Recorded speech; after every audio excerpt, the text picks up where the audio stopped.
बिस्मिल्लाहिर्रहमानिर्रहीम। अस्सलाम वालेकुम dear students. Simplify by justifying each step. हर एक स्टेप को वाज़े करके क्लियर करके हमने इसको सिंप्लीफाई करना है, इसको सादा से सादा बना कर दिखाना है। तो हम देखते हैं कि ये 4 दोनों के नीचे है, तो इसका मतलब है ये 4 दोनों का कॉमन है और ऊपर से दोनों से 1 कॉमन ईजीली लिया जा सकता है। तो ऊपर से आप पहले 1 कॉमन ले लो, क्योंकि हमने हर एक स्टेप वाज़े करना है, तो इसलिए ऊपर से 1 कॉमन ले लें और नीचे से 4 हटा लें। तो ये नीचे से जब 4 हटा लेते हैं और ऊपर से 1 कॉमन लेते हैं तो हमारे पास नंबर जो बच जाता है वो 4 + 16x ये साइड पे बच जाता है। अब देखें, अगर 4 + 16x को मैं इस 1 के साथ मल्टीप्लाई करता हूँ तो ये वाली रकम आ जानी है, और इसी तरह ये 4 जो है इसके नीचे दे देता हूँ तो ये नीचे भी 4 आ जाना है। तो मतलब हम ऊपर वाली रकम पे वापस जा सकते हैं। तो अब नेक्स्ट में हम ऐसा करते हैं कि यहाँ दोनों में से ये 4 और ये 16 ये 4 पर डिवाइड होते हैं। हमने इनमें से कॉमन लेना है 4। तो 4 कॉमन लेने के लिए पहले क्लियरिटी शो करनी है। तो क्लियर शो करने के लिए हमने पहले एक स्टेप ऐड करना है, यानी कि हमने इस तरह ब्रैकेट में आप कर लें 4.1 यानी कि 4 × 1 प्लस ये जो 16 है वो 4.4 बन जाएगा, यानी कि 4 × 4 = 16 और 4.1 यानी कि 4 × 1 = 4 ऊपर वाला आ जाता है। और साथ आप इसके x लिख दो 4x। तो ये मैंने क्योंकि कॉमन लेना है 4 इसमें से, तो 4 कॉमन लेने के लिए पहले मैंने 16 को 4 के शक्ल में कन्वर्ट कर लिया है। तो अब नेक्स्ट स्टेप में इसको क्या कहते हैं, मल्टीप्लिकेटिव प्रॉपर्टी। ये मल्टीप्लिकेटिव प्रॉपर्टी है। 1 जो है इन दोनों के साथ मल्टीप्लाई हो रहा है, 1/4 इन दोनों के साथ मल्टीप्लाई हो रहा है।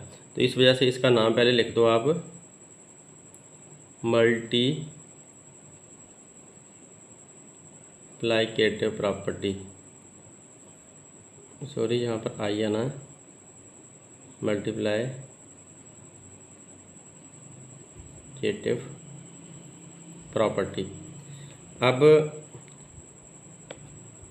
ये 1/4 तो ऐसा ही आएगा, और इधर से ये 4 कॉमन आ रहा है, यहाँ से भी ये 4 कॉमन आ रहा है। तो आप 4 को ब्रैकेट से बाहर लिख लो, इधर मल्टीप्लाई का साइन लगा लें और 4 को ब्रैकेट से बाहर उठा लें। अब इस 4 को जब मैंने बाहर निकाल लिया तो यहाँ पर 1 बचा, ये वाला 1 प्लस इधर ये वाला 4 मैंने बाहर निकाल लिया हुआ है तो 4x बचा।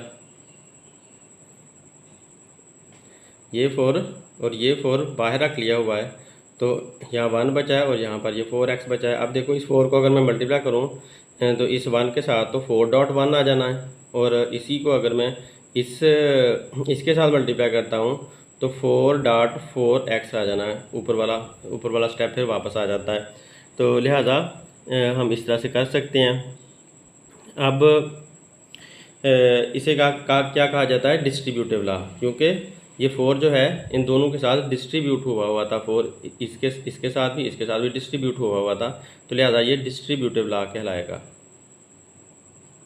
यही स्टेप हमने वाजे करने थे, जो कि मैं शो कर रहा हूँ,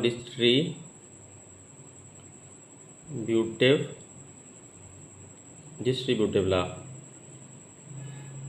अब क्या हो सकता है, यहाँ पर ये कट सकते हैं आपस में, ये 4 और 4 आपस में एक दूसरे को कैंसिल आउट कर देंगे। तो इनके कैंसिल आउट करने की बिना पर यहाँ पर 1 आएगा, और 1 हम नहीं भी लिखें तो कोई फ़र्क नहीं पड़ता। इसको इसके साथ मल्टीप्लाई किया, सॉरी इसको इसके साथ काटा, तो ये जो है ना हमारे कट गए। अब आंसर ये वाला 1 यहाँ पर आएगा। पहले 1 चले लिख लेते हैं, 1 × 1 + 4x। तो पहले स्टेप में हम लिख देते हैं यहाँ पर, तो 1 मल्टीप्लाई हो गया। तो इसको क्या कहते हैं, ये वाली जो प्रॉपर्टी है multiplicative property of multiplicative inverse. अब देखें ये वाला जो 1 है, हम अगर इसके साथ अंदर मल्टीप्लाई करते हैं तो ये सेम की सेम रकम वापस आ जाती है। तो इक्वल लगाकर आप सेम की सेम रकम लिख दो 1 + 4x। तो अगर किसी नंबर को मल्टीप्लाई करें तो वो नंबर सेम का सेम रहे। अगर किसी नंबर के साथ किसी डिजिट को मल्टीप्लाई करें और वो नंबर सेम का सेम रहे तो इसे क्या कहते हैं, प्रॉपर्टी ऑफ मल्टीप्लिकेटिव आइडेंटिटी। तो इसे हम क्या कहेंगे, मल्टीप्लिकेटिव आइडेंटिटी प्रॉपर्टी। यहाँ पर मल्टीप्लिकेटिव आइडेंटिटी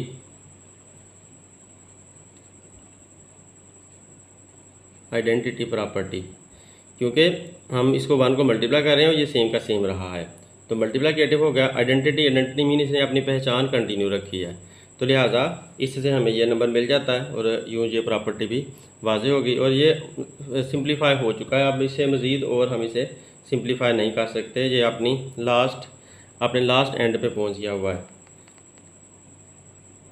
ये सम देखें, इसमें 1/4 + 1/5 इतना हमारा न्यूमरेटर है और 1/4 - 1/5 ये हमारा डिनोमिनेटर है। तो हम पहले इसको सादा बनाने के लिए ऐसा करता हूँ कि इसकी फ्रैक्शन, ये वाली जो बड़ी फ्रैक्शन है वो ख़त्म कर लेते हैं। तो बड़ी फ्रैक्शन ख़त्म करते हुए ये जो ऊपर वाले, ये समझो कि एक कम्प्लेक्स रकम है, ये ऊपर वाला जो न्यूमरेटर है वो सेम का सेम आएगा नीचे ऐसे 1/4 + 1/5 न्यूमरेटर सेम का सेम आएगा। इसको मैं ब्रैकेट में लिख लेता हूँ ताकि आपको पता चले कि ये सारा का सारा न्यूमरेटर है और जो डिनोमिनेटर है वो ये लाइन शो करती है, फ्रैक्शन वाली लाइन, ओवर वाली लाइन शो करती है कि ये डिवाइड हो रहा है, सारा हिस्सा डिवाइड हो रहा है। तो इसलिए यहाँ पर डिवाइड का साइन लगा देते हैं और ब्रैकेट लगाकर ये वाला लिख देते हैं 1/4 - 1/5। तो इस तरह से ये हमारा कुछ सिंपल हो गया, हमें कुछ क्लियर नज़र आने लग गया। बहुत बड़ी फ्रैक्शन जो है ना वो कम हो गई है इसकी।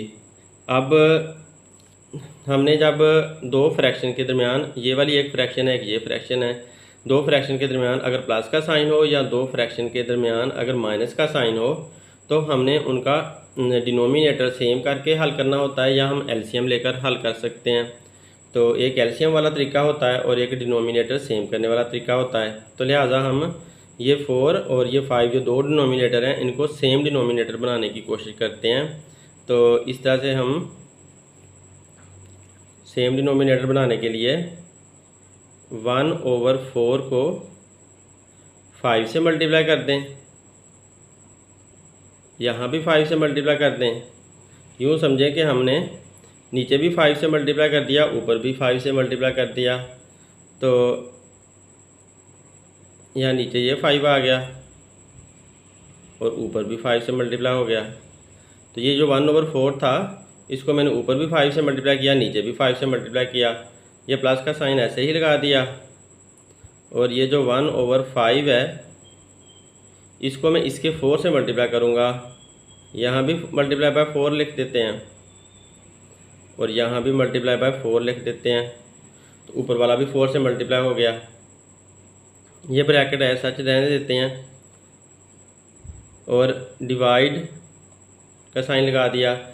इसके साथ भी ऐसा ही कर लेते हैं, तो ब्रैकेट लगाकर 1/4, तो 4 को इसके 5 से मल्टीप्लाई करना था तो इसको नीचे वाले को भी 5 से मल्टीप्लाई किया और ऊपर वाले को भी फिर करना पड़ेगा।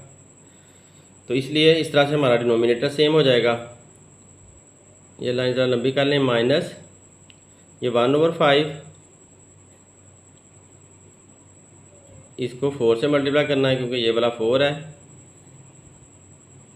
और ऊपर भी 4 से मल्टीप्लाई करना है, ब्रैकेट क्लोज कर दी। अब हमारे डिनोमिनेटर सेम हो चुके हैं, 4 5 = 20, 5 4 = 20। इस तरह से हमारे डिनोमिनेटर सेम हो चुके हैं। अब हम फ्रैक्शन को इजीली सॉल्व कर सकते हैं। तो डिनोमिनेटर सेम करने का जो तरीका है उसे क्या कहते हैं, गोल्डन रूल ऑफ फ्रैक्शंस। मतलब ये कि फ्रैक्शन का एक ये सेम नंबर के साथ डिवाइड करना और मल्टीप्लाई करने का तरीका है कि एक ही नंबर से हमने डिवाइड कर दिया, एक ही से मल्टीप्लाई कर दिया। तो आप इसे ये कह सकते हो कि ये गोल्डन रूल ऑफ फ्रैक्शंस है।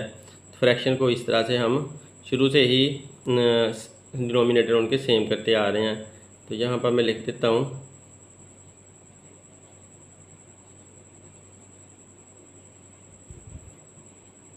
Of fraction, golden rule of fractions.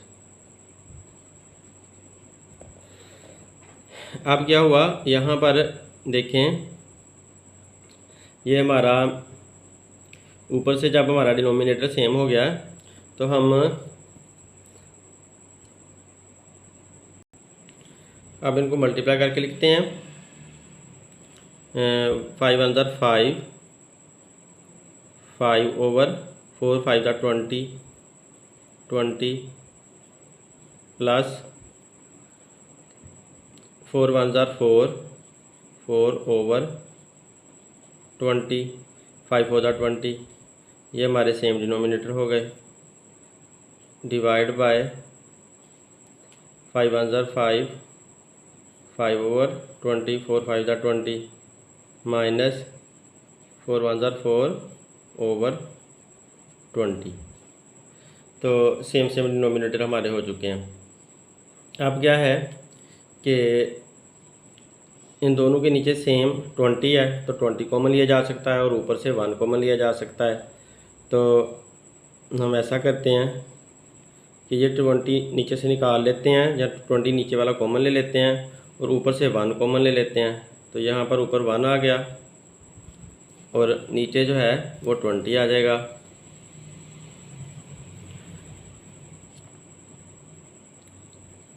Twenty common आया, इन दोनों 20 में से 20 कॉमन आया, तो ब्रैकेट में क्या बच जाएगा, ये 4 और प्लस 5 बच जाएगा।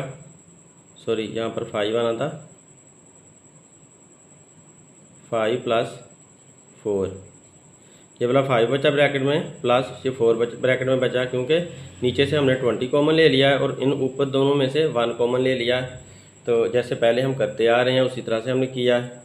अब इधर डिवाइड का साइन लगा दें एज सच, और इन दोनों में से भी 20 कॉमन आ जाता है। नीचे से डिनोमिनेटर्स 20 हैं, 20 कॉमन आ जाता है, ऊपर 1 कॉमन आ सकता है। तो लिहाजा यहाँ पर भी 5 - 4 बच गया। तो इसे क्या बोला जाता है कि जब आप सेम नंबर को रिमूव करते हो या सेम नंबर को आप दोनों के साथ मल्टीप्लाई करते हो, तो ये हमें पता है कि ये डिस्ट्रीब्यूटिव लॉ होता है। तो इसको आप डिस्ट्रीब्यूटिव लॉ लिख सकते हैं।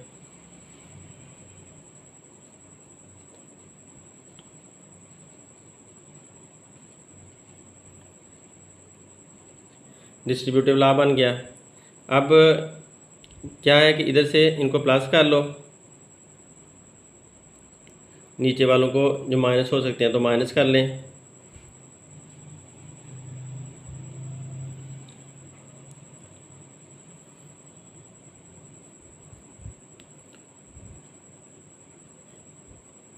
One over 20, 5 + 4 9 divide by 1 over 20 और 5 में से 4 निकाला 1, ये बन गया। अब फर्दर अगर इसे सिंप्लीफाई करते हैं तो ये बन जाता है 9 ओवर 20 और ये बन जाता है 1 × 1 = 1 ही रहना है, 1 ओवर 20। अब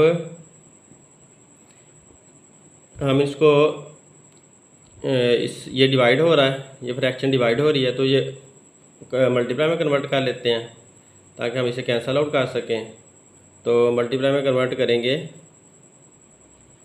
9 ओवर 20 फ्रैक्शन सेम रहेगी, इसको मल्टीप्लाई में कन्वर्ट किया तो ये 20 ओवर 1 बन जाएगा। ये वाला 20 इस 20 के साथ कैंसिल आउट हो सकता है। तो जब डिवाइड हो रहे होते हैं तो सेम नंबर को कैंसिल कर सकते हैं। तो आप ये कह सकते हो, कैंसिलेशन लॉ इसको कह सकते हो।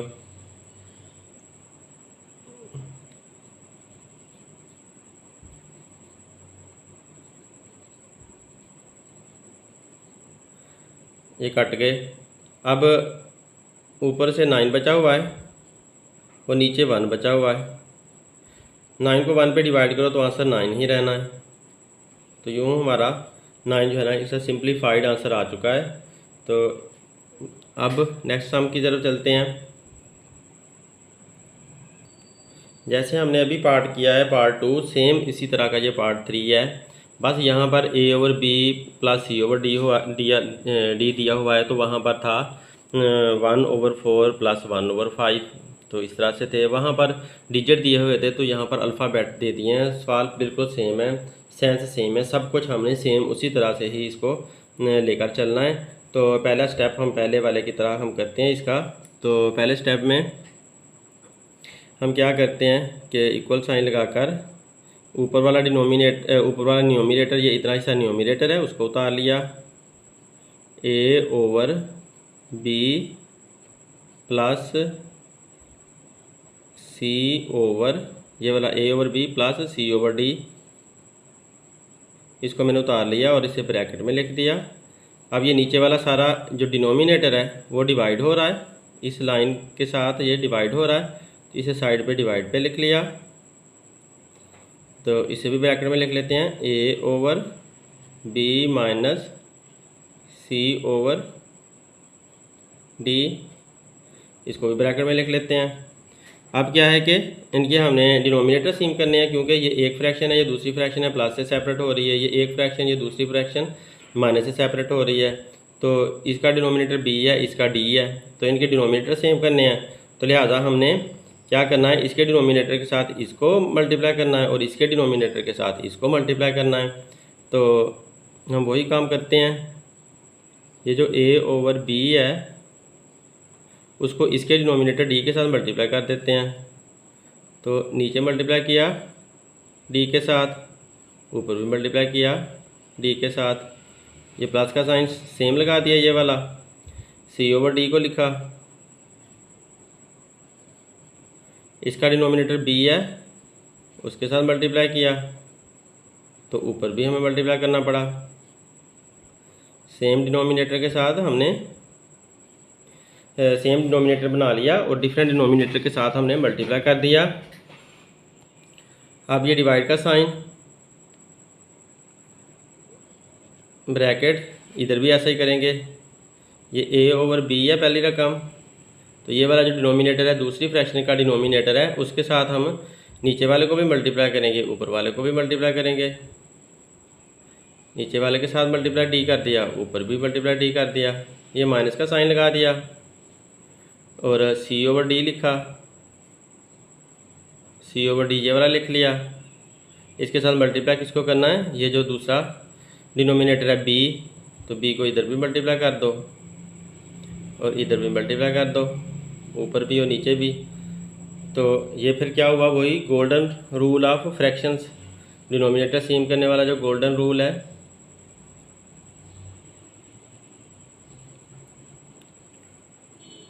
Of fractions. तो अब डिनोमिनेटर सेम हो चुके हैं, डिनोमिनेटर सेम के साथ हम फ्रैक्शंस अपनी लिख लेते हैं। तो ये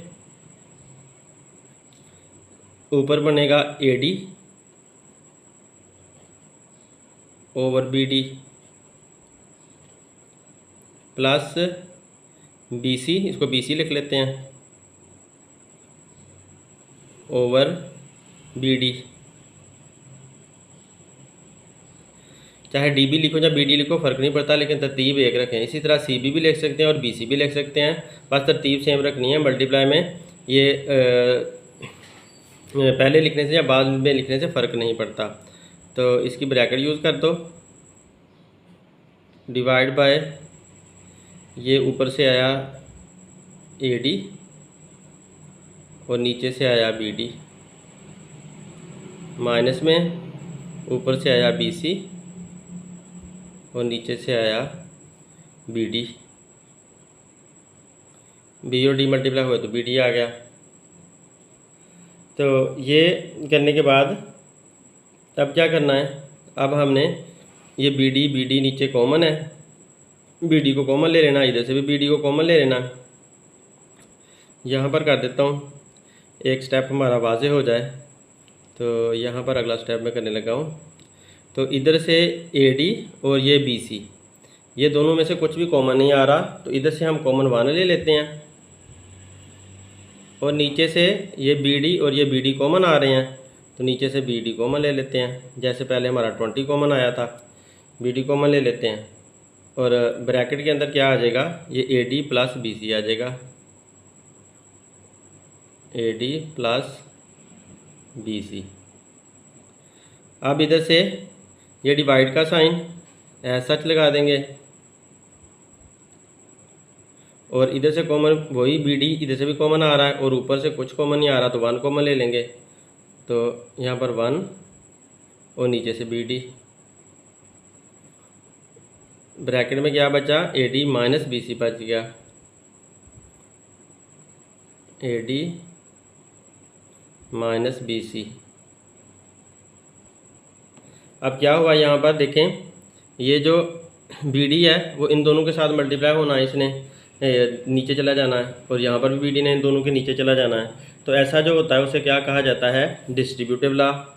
तो यहाँ पर हमने डिस्ट्रीब्यूटिव लॉ करके हमने इसको निकाला है। तो डिस्ट्रीब्यूटिव लॉ दोबारा अप्लाई करेंगे तो ये अंदर चला जाएगा इनके साथ, तो डिस्ट्रीब्यूट हो जाएगा। तो लिहाजा यहाँ पर आप लिख दो डिस्ट्रीब्यूटिव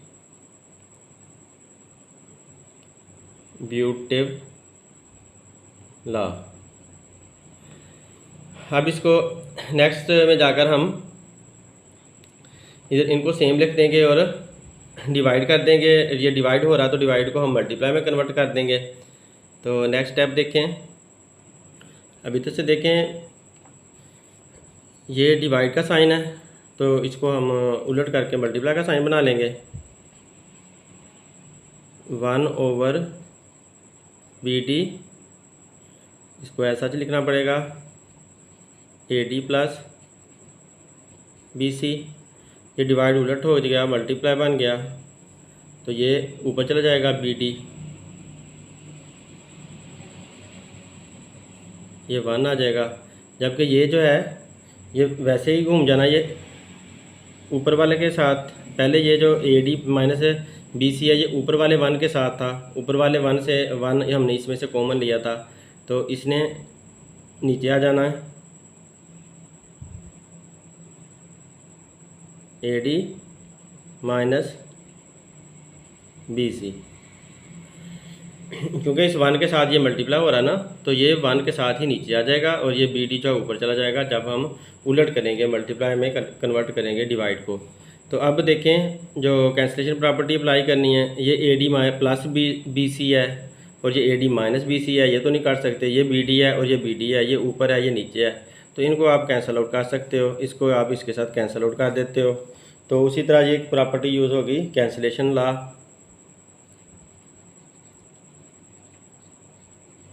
कैंसिलेशन लॉ। अब ऊपर बचा हुआ AD प्लस BC, 1 के साथ मल्टीप्लाई करोगे तो यही रहना इसने, तो यहाँ पर लिख दो AD प्लस BC। नीचे इस 1 के साथ इसको मल्टीप्लाई करोगे तो यही रहेगा, और नीचे ही आ जाएगा AD माइनस BC। अब ये सिंप्लीफाइड हो चुका है, हम इसे फर्दर और सिंप्लीफाई नहीं कर सकते। तो यहाँ पर हमारा सम, ये आंसर आ गया सम का। ये स्टूडेंट इस सम में देखें कि ऊपर 1/a माइनस 1/b पहले जैसी हालत है, नीचे थोड़ा सा उसने डिफरेंट कर दिया है, 1 माइनस 1/a डॉट 1/b। तो डॉट का मतलब होता है मल्टीप्लाई है, तो आप इसको 1 को 1 से मल्टीप्लाई करो 1 ही रहेगा, a को b से मल्टीप्लाई करो तो a भी आ जाएगा, तो ये भी उसी तरह की फ्रैक्शन बन जाएगी। तो हम चलते हैं, जैसे हमने पहले सॉल्व किया सेम उसी तरह से हमने अपनाना इसको। तो न्यूमरेटर मैंने उतार लिया यहाँ पर 1/a dot sorry minus 1/b, ये माइनस 1/b लिखा, इसको ब्रैकेट में लिख दिया। अब डिवाइड का साइन लगा लिया, ये 1 का मैंने 1 लिख दिया, माइनस का साइन भी ऐसे ही लगा लिया। अब ये 1 1 1 और a और b आपस में मल्टीप्लाई हो गए तो a b बन गया, ब्रैकेट क्लोज कर दी। तो इस तरह से मैंने न्यूमरेटर को यहाँ ला कर लिख दिया, डिनोमिनेटर डिवाइड हो रहा था तो उसे डिवाइड में इधर लिख दिया, और साथ मैंने ए और बी को मल्टीप्लाई करके ए बी बना दिया, 1 को 1 से मल्टीप्लाई किया तो 1 ही रहा। तो ये काम मैंने कर दिया यहाँ पे। अब आगे उसी तरह से हमने golden rule of fractions use करना है, डिनोमिनेटर सेम करनी है, क्योंकि एक ये फ्रैक्शन है, एक ये फ्रैक्शन है, दोनों माइनस से सेपरेट हो रही हैं, तो लिहाजा हमें इनका डिनोमिनेटर सेव करना पड़ेगा।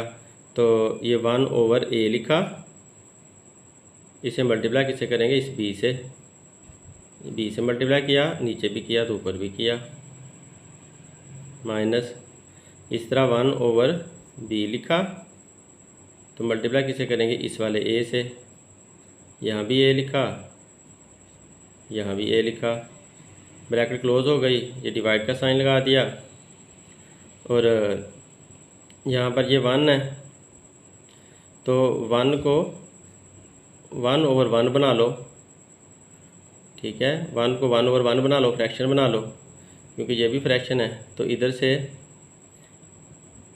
1/ab आ जाता है। अब इसी स्टेप में मैं डिनोमिनेटर सेम करने लगा हूँ, तो इसका डिनोमिनेटर 1 है, इसको मैं इधर मल्टीप्लाई करूँगा, 1 × 1, और इसका डिनोमिनेटर ये जो ए बी है, ये वाला डिनोमिनेटर, वो इधर मल्टीप्लाई होना ऊपर भी, तो ऊपर भी यहाँ पर ए बी मल्टीप्लाई कर दो,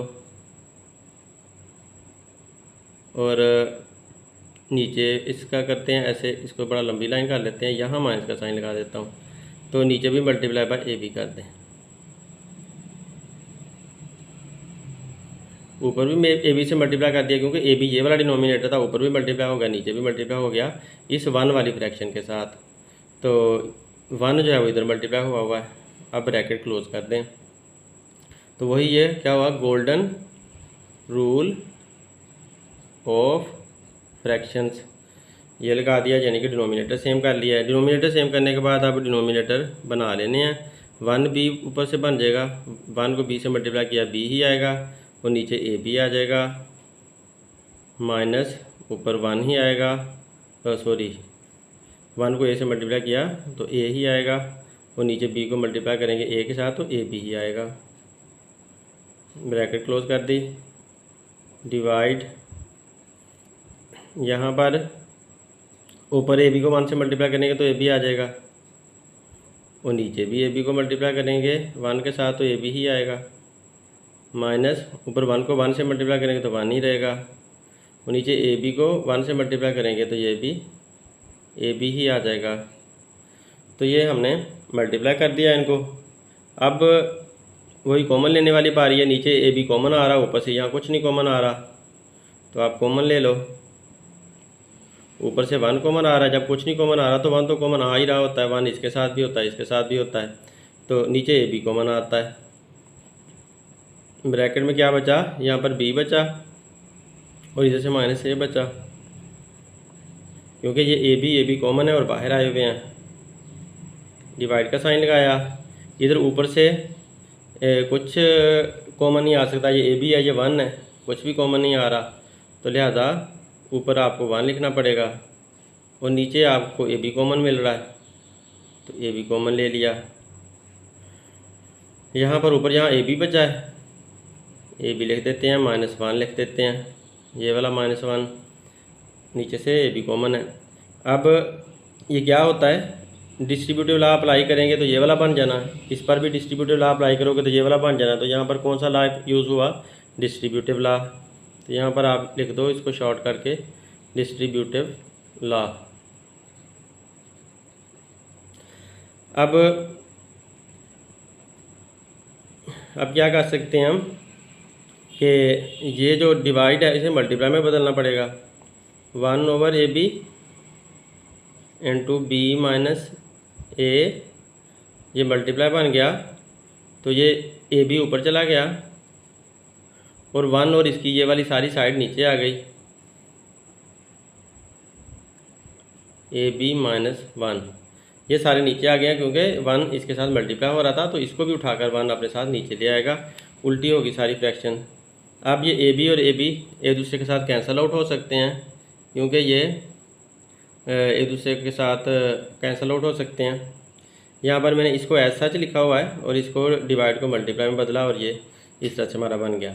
अब ये ए बी, ये वाला ए बी और ये वाला ए बी, ये कैंसिल आउट हो सकते हैं, तो कैंसिलेशन प्रॉपर्टी पर लगा दें, ये कैंसिल आउट हो गए। तो अब हमारे पास क्या बचा, यहाँ से बी माइनस ए बचा, तो बी माइनस ए ये हमने लिख दिया। और ये जो है डिवाइड हो रहा है, ये डिवाइड हो रहा है, तो ये इसके नीचे आएगा, तो ओवर में हम लिखेंगे A B minus one. A B minus one हमारे पास ओवर में आ गया। ये हमारा फाइनल आंसर आ चुका है। तो यहाँ पर जो कैंसिलेशन प्रॉपर्टी यूज़ हुई है वो लिख देते हैं, कैंसिलेशन प्रॉपर्टी या कैंसिलेशन लॉ। यूँ हमारे सारे सम सॉल्व हो चुके हैं इस पार्ट के। Thanks for watching my video. अल्लाह हाफिज़।